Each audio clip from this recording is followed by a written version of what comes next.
Now, let us take the obsession mechanism, which is the crudest of the communications. Here also the technique is similar to the previous ones. However, here, as the necessity of the character of a backward communication, during the communication, freedom of the being who is obsessed has been abolished, in quantities less and more in accordance with the degree of obsession's intensity. Even, in some intense degrees of obsession, man enters into a state of not knowing himself anymore. He becomes a toy in the hand of a simple being that is called an obsessor. Obsession occurs under such a mechanism. First of all, the being that will obsess should be quite backward, and closest to the dense layers of humanity of the world. Because of countless reasons, such as evolution, increase of refining experiences of a man, his going through the knowledge of comparison, a simple being with a very narrow comprehension, excess desires, thoroughly selfish starts to send its crude influences to the higher consciousness of a man, by the approval and consent of sublime necessities. For this, as we previously said, there is neither a possibility nor a necessity for it to pass through transformer milieux. It sends its influence directly to the higher consciousness. At first, it does not prevail over the higher consciousness. However, its crude and dense influence, when passed to the field of consciousness from the higher consciousness via the channel of unconscious, occupies that field. And then, it completely prevails over the consciousness. When this prevalence advances a little bit more, it goes up to the higher consciousness and eventually, the obsessor being covers the whole field of higher consciousness and takes it over. Then, influences coming from the essence being of man cease almost completely, and instead of the essence being, influences begin to come from the obsessor being. In this way, because of the lessened relation with the higher consciousness, consciousness turns towards the subconscious. It starts to receive all commands from the obsessor which has taken over the higher consciousness. And because the obsessor occupies the whole field of higher consciousness at that moment, the man who is obsessed starts to comprehend the obsessor as his own being. The obsessor, starting to influence the consciousness center in this way, connects the consciousness center to the subconscious as well. This is a situation similar to the dreams that occur with influences coming from the surroundings, whose mechanism we previously talked about. That is, the obsessed man begins to live a peculiar life, constituted out of the irrelevant and disconnected imaginations taken randomly from the knowledge of his subconscious by the obsessing being in accordance with its whims. And he sees himself in the identity of another being.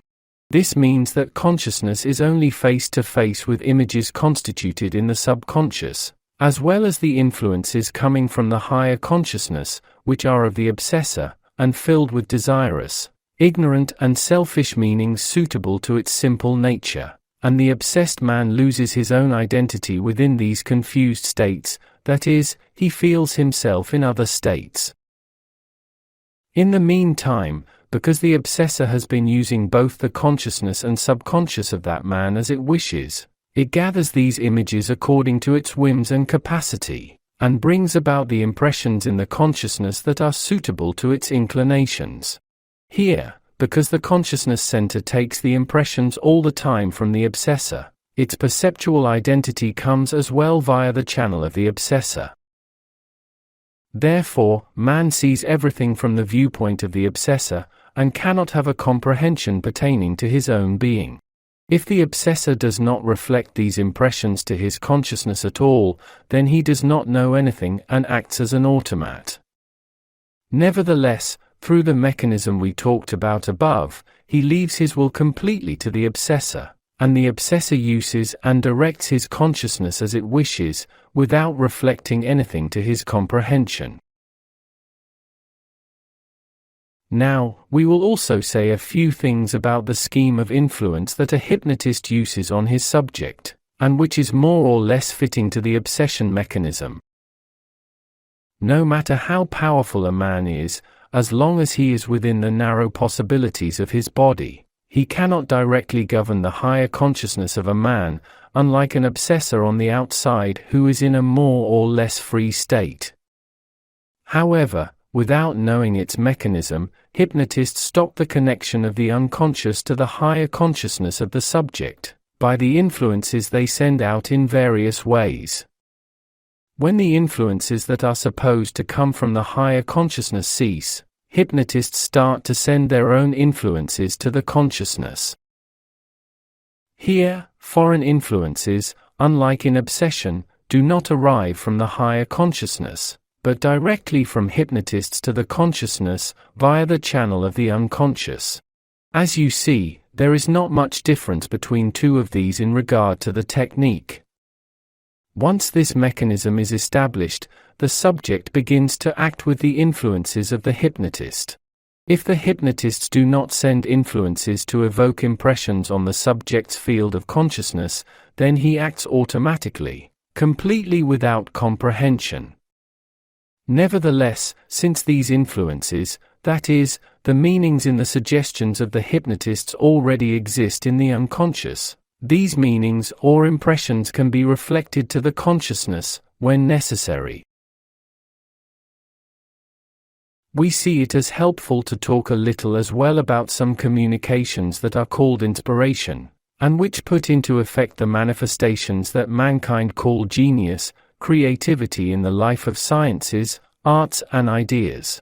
These are influences which are not connected to great plans of duty, and which depend on the ordinary and average mechanism of communication we mentioned above, and are sent by mediator beings in duty, such as guarding and assisting beings who want to help with individual, and some communal states of mankind. Here, trance is not needed either.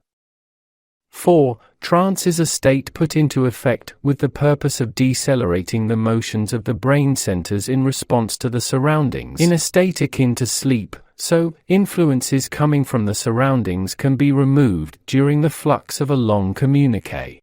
However, in inspirations, there is no such sending of influences for long durations. These come intermittently and in short periods, which can be deemed as a moment. Knowledge given to the world by the beings in duty through mediums, put into effect very major movements which are generally related to communal plans. From time to time, in some extremely exceptional situations, sublime beings of the plan of duty ascend to the world as themselves, and act both as ruler and as guides to the right path, in order to evoke a major movement among mankind, and to have them acquiring mass breakthroughs, to give cultivating knowledge related to general and communal orders, regulations, and methods. In short, to ensure their fast evolution in the world. These powerful beings have caused great and mass revolutions in the world with the institutions of religion they established, to disseminate among mankind the higher knowledge they receive from the sublime plan of duty to which they are always connected.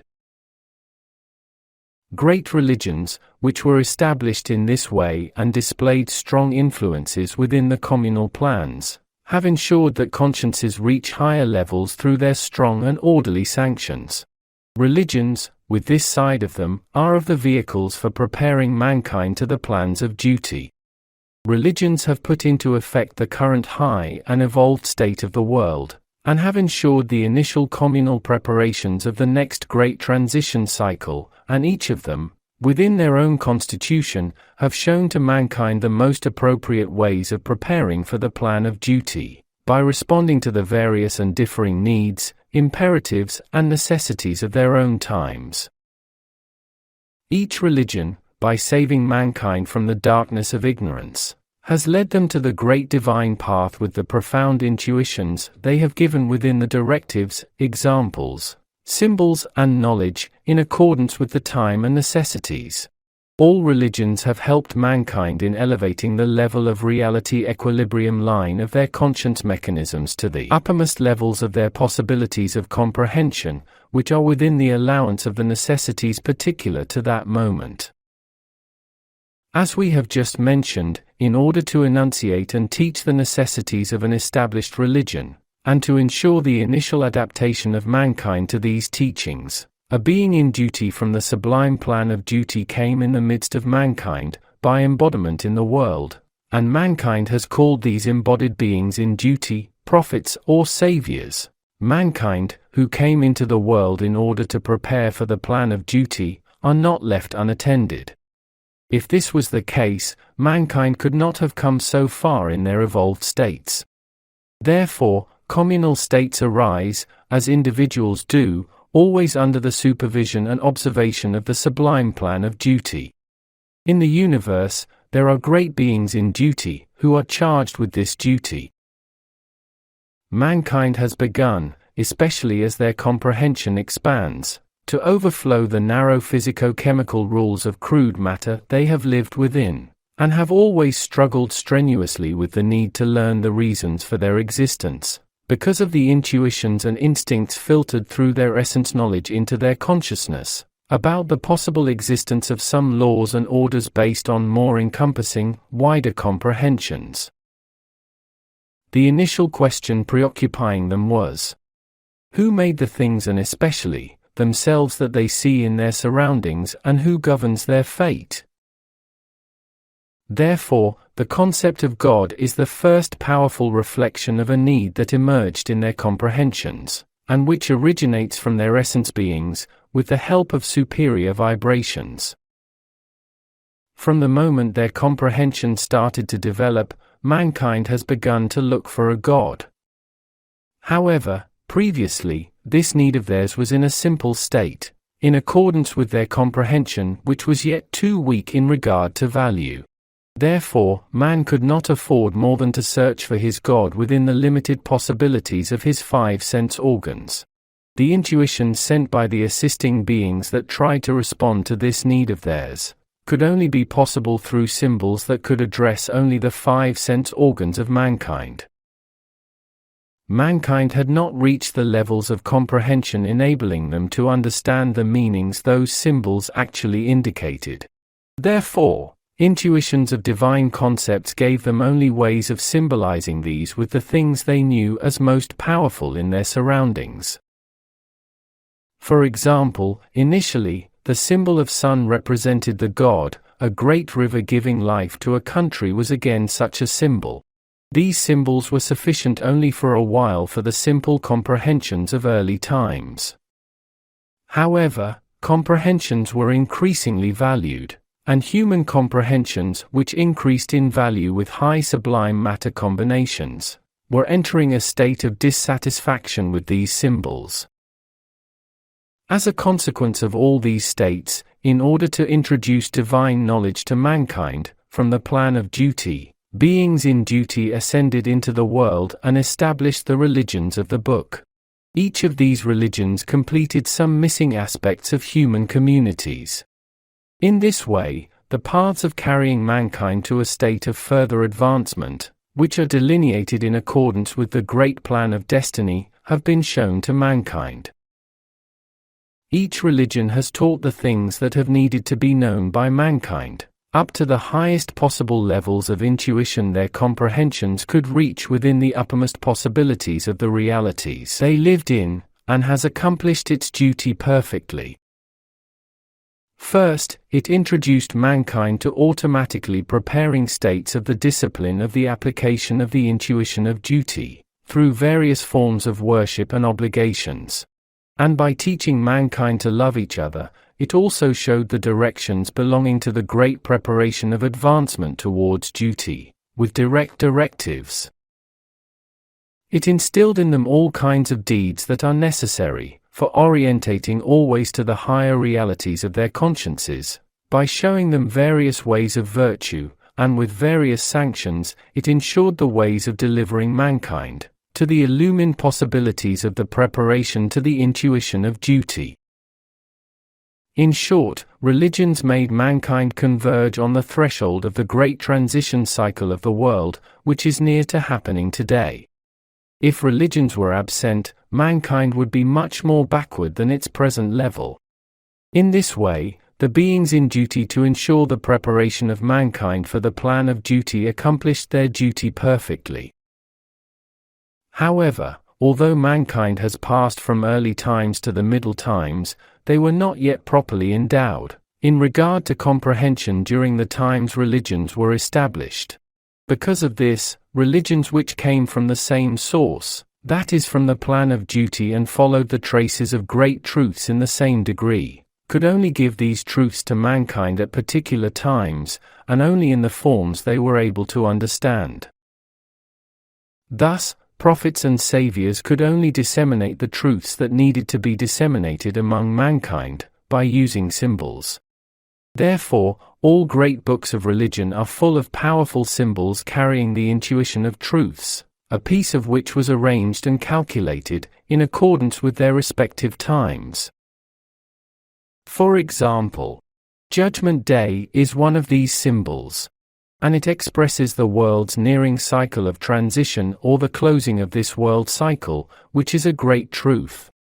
Likewise, in order to give intuitions enough for comprehensions about some truths that have deeper meanings, the concepts of heaven and hell are symbols, a piece of which is bestowed upon the world by the beings in duty, in accordance with sublime necessities. Each way of worship has been imposed on mankind through exact calculation, in accordance with the necessities of the times, life conditions, developmental states and equilibrium states of their consciences, and thus, by an automatic layout, preparations have been made for enabling mankind to orientate to the higher components of conscience, and consequently, to become convenient for the higher plan on which today they are converging.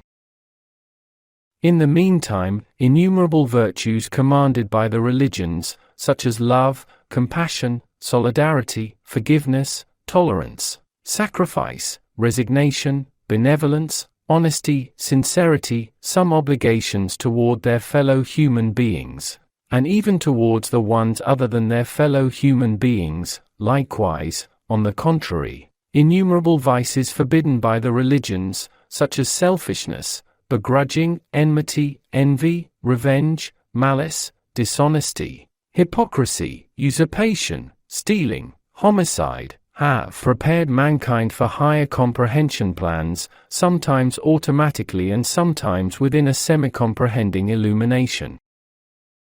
Nevertheless, in time, development of these comprehensions towards a higher plan has increased so much that the need to understand and interpret the intuitions given by the religions through symbols emerged intensely in mankind. This should also be deemed as the total success of the religions. Today, mankind vehemently wish for the utmost clear knowledge of the sublime intuitions evoked in them by these symbols. Nonetheless, only 2, or at the most, 3% of mankind can succeed in extracting these meanings from the powerful symbols which are successfully established by the books of religion. However, sublime beings in duty who always receive their directives from the divine plan, have observed mankind's present longing and higher needs. And this book is a gift to the world from the part of the plan of duty which is engaged for the world.